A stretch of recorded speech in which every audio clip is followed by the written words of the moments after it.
आप लोगों को एक जनेऊ गीत सुनाने जा रही हूँ, तो आप लोग ध्यान से सुनिएगा।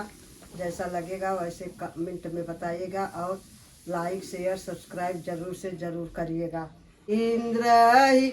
बनाए नरियर हे काहे गुनाहरिया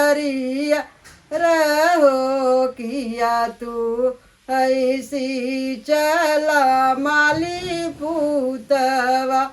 किया देवा के बरस ऊ नहीं हम सी चला माली पूतवा नाही देवा के बरस ऊ हम के त सी चले बाबा हो का वन राम जिन के पोता का जाने हुआ हम के त सी चले बाबा हो का वन राम जिन के पोता का जाने हुआ इंद्र बनाए नरियर हे काहे गुनाहरिया रहो किया तो है सी चला माली पूतवा किया देवा के बरस ऊ नहीं हमके सी चला माली पूतवा नाही देवा के बरस ऊ हमके तसी चले पापा हो का वन राम जिन के बेटा का जाने हुआ हमके त सी चले पापा हो का वन राम जिन के बेटा का जाने हुआ इंद्र ही बनाए नरियर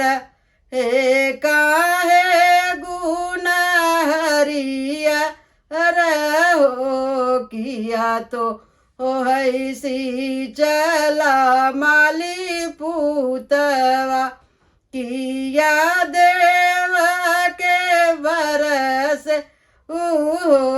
नहीं हमके सी चला माली पूतवा नाही देवा के बरस ऊ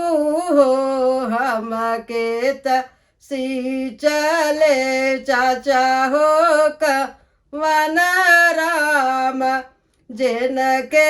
बेटा का जाने हुआ हमके त सी चले चाचा हो का वन राम जिन के बेटा का जाने हुआ इंद्र ही बनाए नरियर हे काहे गुनाहरिया रहो हमके तसी चले भैया का वन राम जिन के भैया का जाने हुआ हमके त सी चले भैया हो का वन राम